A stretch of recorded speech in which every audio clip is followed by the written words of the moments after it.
कैसे हो आप सब लोग। उम्मीद करते हैं आप सब लोग अच्छे होंगे। मैं भी ठीक हूँ। तो आज मैं अपनी बीती हुई कहानी के बारे में बताना चाहती हूँ आप लोगों से। तो बचपन से लेके अभी तक का जो मतलब हमारा सफ़र चला है वो हम सब आपसे शेयर करना चाहती हूँ। तो बचपन में हम सबसे बड़े थे अपने मायके में। हमारी मम्मी थी, हमारे पापा थे। तो बहुत अच्छे से खुशी खुशी रहते थे, कोई दिक्कत परेशानी नहीं थी कभी भी। बहुत अच्छे से बचपन में हम छोटे थे, ऐसे ही 8-10 साल के थे। और छोटी बहन थी हमारी, वो बहुत छोटी थी, गोद में खेलती थी। तो एक दिन ऐसा तूफ़ान आया हमारे घर में, हमारे मायके में। हमारे पापा चक्की चला रहे थे हमारे, तो एकदम से उनका एक्सीडेंट हो गया। पटा में बिंद के एकदम वो कुएं में गिर पड़े। तो अच्छा हुआ ऊपर वाले का मोटर रखा था जो कुएं में, उसके ऊपर नहीं गिरे, नहीं तो पता नहीं क्या से क्या हो जाता। तो हमारे पापा साइड से गिरे जाके थे, तब भी उनको होश नहीं रहा। बहुत चोटें आई उनके शरीर में, हाथ में चोट लग गई थी, ये बाँह पूरी टूट गई थी। तो उसमें अभी भी सरियाँ पड़ी हुई हैं, पैर में भी सरियाँ पड़ी हुई। काम करते थे तो उनके जो सरियाँ पड़ी हैं वो खटकती थीं, तो दर्द होता था, तब भी बेचारे लगे रहते थे। तो जब हमारे पापा का एक्सीडेंट हुआ था तो हम छोटे ही थे, 10 साल के थे। तो हम भी मतलब साथ में जाते थे। मम्मी के पापा तो नहीं काम कर पाते थे, तो हमारे ताऊ थे, तो फिर साझे में ही खेती करने लगे। तो खेती ऐसे ही साझे में करते रहे, क्योंकि हमारे पापा कर ही नहीं पाते थे। तो हम और मम्मी जितना भी होता था हम दोनों लोग अपने मिलकर करते थे। बड़े हम ही धीरे धीरे हम बड़े हो गए। बड़े होने के बाद फिर सारी जिम्मेदारियां फिर हमने संभाल ली। पापा जब तक ठीक नहीं हुए तब तक हम सब लोग अपने काम मिलजुल कर करते थे। तो उसके बाद में फिर जैसे ही पापा ठीक होने लगे तो धीरे धीरे वो भी करने लगे, लेकिन हम लोग करने नहीं देते थे। कहते थे पापा आप आराम करो तो सब कुछ हो जाएगा। फिर धीरे धीरे पापा ठीक हो गए, पापा भी करने लगे। फिर उसके बाद हम पढ़ाई पे तो फोकस हमारा बहुत कम ही गया, क्योंकि हम छोटे थे तो हमारे पापा का एक्सीडेंट हो गया था। तो जब मैं खेत में ज़्यादा काम कर पाती थी, खेत का था, और जो भैंस थी और बकरी बकरा थे, जो भी थे सब कुछ हमें ही देखना पड़ता था। सबका सानी चारा, सबके जो पानी पिलाना जो भी था हम ही देखते थे। तो पढ़ाई पे फोकस बहुत कम कर पाए, खेती में काम करते थे। पापा की हालत देख के तो पापा नहीं जा पाते थे, इस वजह से फिर हमारी शादी हो गई। हाई स्कूल तक मैंने जो जैसे भी कर पाया। हफ्ते में 2-3 दिन तो हम स्कूल जा ही नहीं पाते थे। कभी हमारी सब्जी टूटने की थी, जो खेतों में सब्जी बोते थे तो सब्जी तोड़ते थे, सब्जी बिकने के लिए जाती थी। वो पूरा दिन निकल जाता था, स्कूल नहीं जा पाते थे। रोज़ का ही नियम था, तो ऐसे ही 3-4 दिन मुश्किल से स्कूल जा पाते थे। जैसे तैसे ऐश के मैंने हाई स्कूल कर पाई। हाई स्कूल के बाद फिर हमारी शादी हो गई। शादी के बाद हम ससुराल आ गए। फिर हमारे पापा को मतलब काम करने में और दिक्कत हो गई। बहुत याद करते थे, हमारी बिटिया चली गई, बहुत काम करती थी। सबको याद आती है तो उनको भी याद आती थी हमारी। तो फिर हम ससुराल आ गए। ससुराल में हम मतलब हमारा मकान अच्छे से नहीं बना था, कच्चा मकान था, कमरा था। उसमें जो लकड़ियाँ होती हैं उसका पटान था, आगे छप्पर पड़ा हुआ था। तो फिर हम 2-3 साल तक अपने पैसा थोड़ा थोड़ा इकट्ठा करके फिर हमने छप्पर हटवा दिया, फिर टीन डलवा ली। फिर टीन डलवाने के बाद फिर उसके बाद में टीन भी हट गई।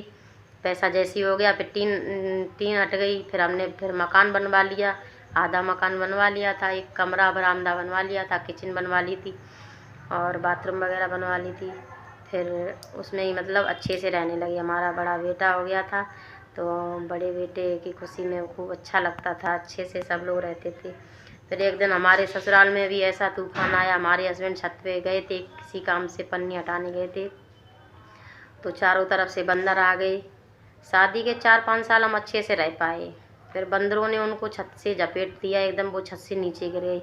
उनका भी एक हाथ टूट गया था और सर में चोट लगने के कारण वो बहुत बीमार हो गए थे। हाथ तो जैसे तैसे सही करवा लिया, लेकिन सर में जो चोट लगी थी, जो माइंड में चोट लगी थी, वो ठीक नहीं हो पाई थी।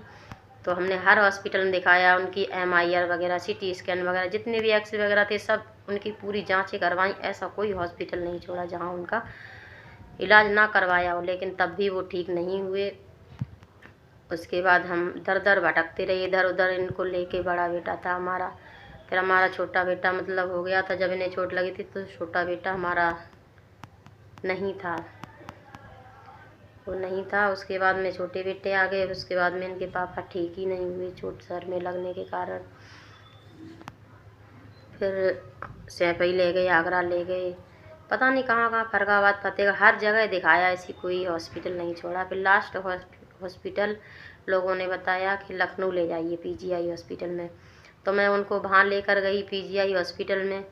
वहाँ से इनकी याददाश्त चली गई, माइंड में ट्यूमर होने के कारण इनकी याददाश्त चली गई। याददाश्त जाने के बाद ये हम लोगों को पहचान भी नहीं पाते थे, किसी को नहीं पहचान पाते थे। तो इनकी हालत और गंभीर हो गई, बहुत दिक्कत हो गई इनको।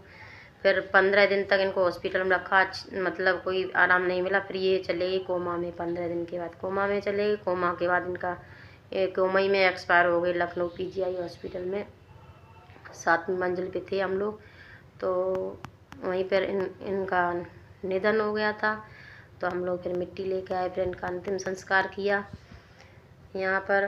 फिर हमारे ससुर थे बूढ़े बाड़े जो भी थे, तो घर का खर्चा चलाने में बहुत मतलब दिक्कतें हो रही थी। तो वो सब्जी लगाते थे, सब्जी का ठेला लगाते थे, सो उसी से हम लोग अपना गुजारा करते थे।